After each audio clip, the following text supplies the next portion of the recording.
ये दोनों ही जुड़वा बालक जन्म से ही तेजस्वी परंतु उग्र स्वभाव के थे। महत्वाकांक्षा को लेकर पिता पुत्र में जन्मे विवाद में जब देवी छाया ने हस्तक्षेप किया तो उन्हें भी सूर्य लोक का त्याग करना पड़ा। उत्तेजित शनिदेव माता और बहन को लेकर शनिलोक पहुंचे, परंतु शनिलोक का हृदय विदारक दृश्य देखकर देवी छाया विचलित हो गई। माता के दुख का दोषी पिता सूर्यदेव को मानते हुए उत्तेजित शनिदेव ने चेतावनी देते हुए कहा, जब तक जीव अपने कर्म फल भोग कर मुक्त नहीं हो जाते तब तक दैया और साढ़े साथी उन्हें पीड़ित करते रहेंगे। मैं उनसे तुम्हारा परिचय करवाता हूँ। दैया, साढ़े साथी, आज्ञा। कर्म के अनुसार फल देने वाले शनिदेव, आज्ञा। मेरी माता और मेरी बहन का स्वागत करो। शनिदेव की पूज्य माता श्री एवं प्रिय बहन श्री की जय जय जय। पुत्र शनि, ढैया, साढ़े साथी, ये तुम्हारे कौन हैं? ये दोनों मेरी इच्छा मात्र से जन्म लेने वाले हैं माते। ये संसार इनसे शनिदेव की पनौती के रूप में परिचित है। ये भैया, किसी भी जीव का जीवन चक्र 2.5 वर्ष तक मेरी इच्छा से संचालित करता है। और ये साढ़े साथी 7.5 वर्ष तक। किंतु तुम्हारा शनि लोक त्रिदेवों की सृष्टि से भिन्न है शनि। हाँ माते, त्रिदेवों की सृष्टि से हमारा ये शनि संसार पूर्णतया भिन्न है। यहाँ त्रिदेव अथवा सूर्यदेव जैसी शक्ति भी हस्तक्षेप नहीं कर सकती माते। यहाँ शनिदेव की इच्छा का शासन है। शनिदेव द्वारा निर्मित न्याय व्यवस्था है। भाग्य विधाता शनिदेव की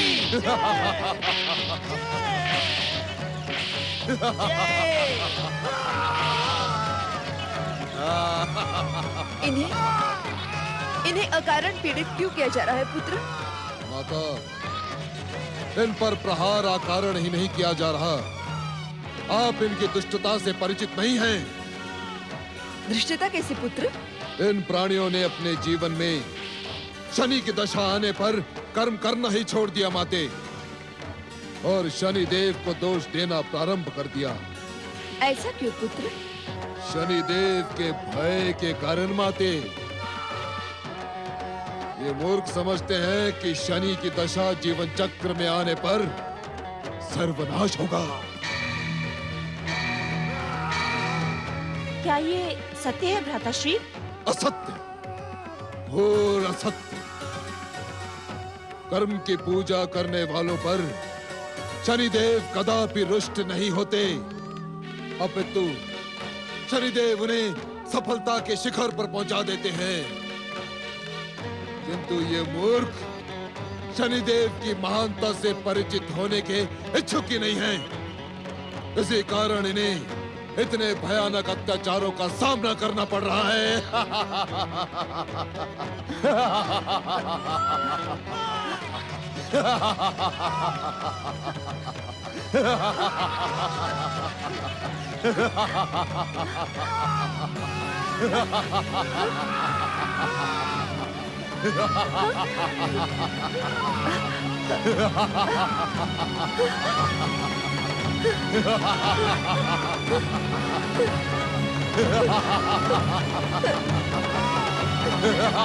नहीं! इस वातावरण में मैं नहीं रह पाऊंगी।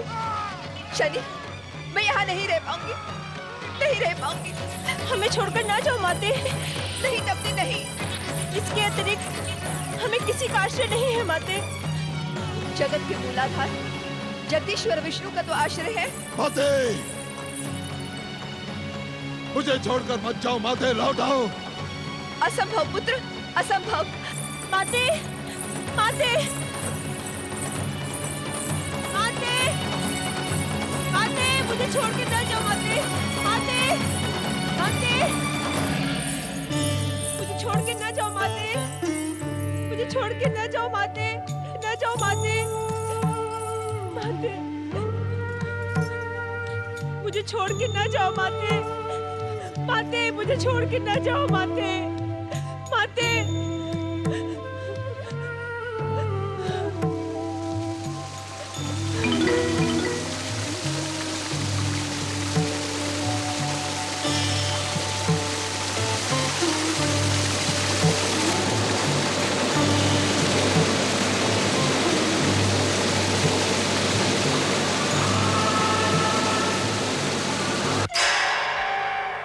ओम नमः शिवाय। नारायण नारायण। परमपिता, नारद, पिता सूर्यदेव के प्रति पुत्र शनिदेव के चेतावनी भरे स्वर सुनकर तुम विचलित हो गए। नारायण नारायण। परमपिता, शनिदेव के वो स्वर सुनकर कोई भी विचलित हो सकता है। सब में और तुम में कुछ अंतर है नारद। तुम हमारे मानस पुत्र और त्रिदेवों के प्रिय पार्षद हो, तुम्हें विचलित होना शोभा नहीं देता। क्षमा करें परमपिता, कृपया आप मुझे क्षमा करें। मैं अपनी उत्तेजना के लिए आपसे क्षमा मांगता हूँ। नारद, क्षमा में वो शक्ति है जो व्यक्ति को श्रेष्ठता की शिखर तक पहुंचा सकती है। जो झुकना जानता है वही तनकर खड़ा हो सकता है। जो झुकेगा नहीं, तनकर खड़ा हो जाएगा, वो तूफान के एक ही झोंके में भूमि पर आ गिरेगा। नारायण नारायण। परमपिता, यदि आज्ञा हो तो एक प्रश्न। एक नहीं नारद, तुमने हमें अपनी भक्ति और क्षमा भावना से प्रसन्न किया है। तुम इस समय हमसे जो भी प्रश्न पूछोगे हम तुम्हें संतुष्ट कर देंगे। नारायण नारायण। परमपिता, प्रश्न तो एक ही है। सूर्यदेव जैसे सरल और तेजस्वी व्यक्ति के परिवार में क्रूर और कठोर पुत्र का जन्म क्यों परमपिता, क्यों? नारद, तुम्हारा प्रश्न तो एक है पर अर्थ अनेक है। नारद, सारे संसार की सेवा करके सारे संसार को प्रकाशित करने वाले सूर्य ने अपने नित्य कर्मों के कारण अपने परिवार पर अधिक समय नहीं दिया। इस कारण सूर्यदेव के परिवार में यम, यमी, शनिदेव और तप्ती जैसे उग्र स्वभाव वाले बच्चे जन्मे। नारायण नारायण। परंतु परमपिता, इन बच्चों की उग्रता का प्रभाव सूर्यलोक की सीमा से बाहर निकल चुका है। इन बच्चों की उग्रता संसार को। नारद, तुम अपनी विचलित कल्पना को स्वर न दो। सूर्यदेव के ये बच्चे संसार को सत्य का एक नया मार्ग भी दिखाएंगे। नारायण नारायण। परमपिता, वो कैसे? जहां मृत्यु और यम नियमों के भय से प्राणियों को भयभीत करके यमदेव भक्ति और सत्कर्म का संदेश प्रचारित करेंगे, वही शनिदेव संसार वासियों के भाग्यों का न्याय करके उन्हें सच के मार्ग पर चलने के लिए विवश कर देंगे। यह अब तक के प्रचारित मार्गों से सबसे अधिक विपरीत मार्ग है। परमपिता, क्या संसार इस मार्ग को स्वीकार करेगा? प्रारंभ में तो उन्हें विरोध सहना होगा, आरोप प्रत्यारोप का सामना भी करना होगा, पर समय के साथ पृथ्वीवासी इस सत्य को स्वीकार करेंगे कि यम नियमों एवं शनिदेव के मार्ग उन्हें सत्य और भक्ति की ओर उसी तरह ले जाते हैं जिस तरह धर्म के अन्य मार्ग। तब तो संसार में इनकी भी कीर्ति स्थापित होगी। शिवेच्छा से इनकी कीर्ति तो इनके जन्म के साथ ही स्थापित हो चुकी है नारद। नारायण नारायण। परमपिता, सूर्यदेव के परिवार के भविष्य का क्या होगा? नारद, अश्वनी के रूप में श्री हरि विष्णु की आज्ञा से की जा रही देवी संज्ञा की सूर्य आराधना कभी विफल नहीं होगी। उसका सुपरिणाम सूर्यदेव के भावी जीवन को प्रेम की मधुरता से भर देगा।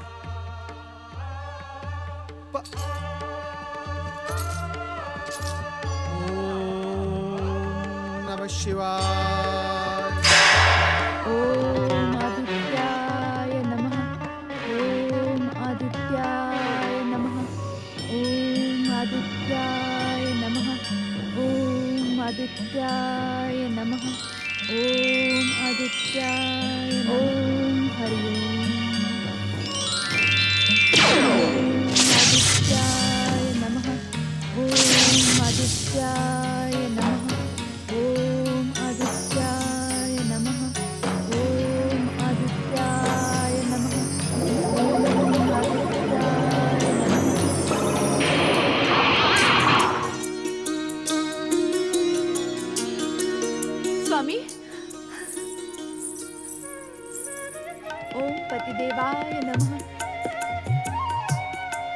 मेरे अपराधों को क्षमा करते हुए मुझ अभागन पर दया करने आप प्रकट हुए स्वामी। मैं धन्य हुई, मैं धन्य हुई। तुम्हारी तपस्या से मैं प्रसन्न हुआ देवी संज्ञा। अपनी इच्छा अनुसार वरदान मांगो। आपके परम पावन प्रेम के अतिरिक्त मुझे और किसी वरदान की आवश्यकता नहीं है स्वामी। प्रिय, इतनी लंबी तपस्या के पश्चात वरदान को प्राप्त करना तुम्हारा मूल अधिकार है। यदि जब तब व्रत के फलस्वरूप वरदान ना मिले तो भविष्य में भला कौन इसका पालन करेगा? अपने कल्याण का कोई भी निश्चित वरदान तुम्हें हमसे पाना ही होगा। स्वामी, यदि वास्तव में आप मेरे कल्याण का वरदान देने के इच्छुक हैं, तो ऐसा वरदान दें कि आज के पश्चात आपकी ये चरण दासी संज्ञा कभी आपके चरणों से दूर न रहे। आज के पश्चात तुम सदा मेरे हृदय की स्वामिनी बनके रहोगी प्रिय। और इस प्रकार अपने तेजस्वी पिता सूर्यदेव के विरुद्ध शनिदेव की शत्रुता स्थायी हो गई। इस स्थायी शत्रुता का एक और कारण शनिदेव की तामसी वृत्तियां भी हैं। अभिमान, अहंकार, रोष, क्रोध आदि के साथ राहु जैसे कुटिल मित्रों ने शत्रुता को शनिदेव के जीवन का एक अंग बना डाला। परंतु ब्रह्मदेव, शनिदेव जैसे महाहठी के सामने तुम्हारे इस किंतु परंतु का कोई लाभ नहीं होने वाला। वे जानबूझकर इस सत्य को स्वीकार करने के इच्छुक नहीं कि वे जिस देवी संज्ञा को अपनी विमाता समझ रहे हैं, उसी में उनकी विलीन माता छाया समाई हुई। स्वामी, मैं आपसे एक प्रश्न करूं? अवश्य देवी। आप तो सृष्टि के रचयिता हैं, प्राणियों के भविष्य का निर्धारण करते हैं। आपके मुंह से निकला हुआ वाक्य अटल सत्य माना जाता है, तो आप स्वयं ही शनिदेव के मन से इस भ्रम का अंत करके पिता और पुत्र में मित्रता क्यों नहीं करवाते? शनि का हृदय परिवर्तन असंभव है। बाल्यकाल से ही उसके हृदय में अपने पिता सूर्य के प्रति शत्रुता के भाव भर गए। संरक्षण और श्रेष्ठ संस्कारों के अभाव में पले बड़े शनिश्चर के मन से ईर्ष्या, द्वेष तथा मिथ्याभिमान कभी समाप्त नहीं होंगे। अर्थात पिता पुत्र की ये शत्रुता? हाँ देवी, पिता तथा पुत्र की इस शत्रुता का कभी कोई अंत नहीं होगा। तो क्या सृष्टि के अंतिम दिन तक शनिदेव इसी प्रकार सबका अहित करते रहेंगे? देवी, सूर्यपुत्र शनिश्चर पे तुम्हारा यह आरोप अनुचित है। शनिदेव सभी का अहित करते हैं, यह सत्य नहीं है। अपने महान पिता सूर्य के शत्रु शनि अनेकों के परम मित्र भी हैं। जैसे दैत्य गुरु शुक्राचार्य और दैत्य सेनापति राहु? नहीं देवी, शुक्राचार्य राहु के अतिरिक्त इस संसार में निष्ठा से कर्म की पूजा करने वाले और सत्कर्म करने वाले प्राणियों को शनिश्चर की महान कृपा प्राप्त होती है। चकित होने की आवश्यकता नहीं है देवी सरस्वती। विश्वेश्वर भगवान शिव की सृष्टि के लिए जितनी आवश्यकता सूर्यदेव की है, उतनी ही शनिदेव की भी है। अर्थात पिता पुत्र की इस स्थायी शत्रुता को विधाता और त्रिदेवों की भी सहमति प्राप्त है। तुम्हारी इस बात को हम इस प्रकार स्वीकार कर सकते हैं कि नियंता की इच्छा के बिना इस संसार का एक भी कण इधर से उधर नहीं होता। अब इससे पहले कि यह प्रसंग यहीं समाप्त हो जाए, हम आपसे एक प्रश्न करना चाहते हैं ज्ञान विज्ञान की देवी। स्वामी, आज ही आप कैसी उल्टी गंगा बहा रहे हैं? आप तो स्वयं ही संसार के हर रहस्य और हर प्रश्न का उत्तर हैं। फिर मुझसे ये प्रश्न कैसा? देवी, यह प्रश्न इस कथा से जुड़ा है। मैं चाहता हूं कि ज्ञान विज्ञान की देवी सरस्वती मेरे इस प्रश्न से संसार को इस कथा का मूल रहस्य समझाए।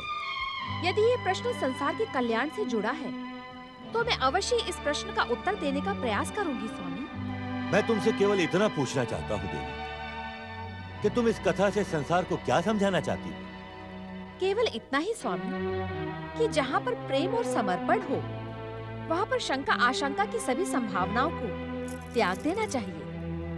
माता के मन का प्रभाव बच्चों के भविष्य पर पड़ता है और इसीलिए माता का मन सदैव प्रसन्नचित्त और आदर्श से भरा रहना चाहिए, जिससे आने वाले बच्चों का भविष्य भी संस्कारों और आदर्शों की सुगंध से महकता रहे। तुम धन्य हो देवी। तुमने इस कथा को आदर्श परिवार और माता के स्वभाव से जोड़कर अपनी विद्वता का परिचय दिया है। मुझे विश्वास है कि आज के बाद इस कथा को सुनने और जानने वाली हर स्त्री अपने मन को प्रफुल्लित रखते हुए आदर्श के पथ पर आगे बढ़ेगी।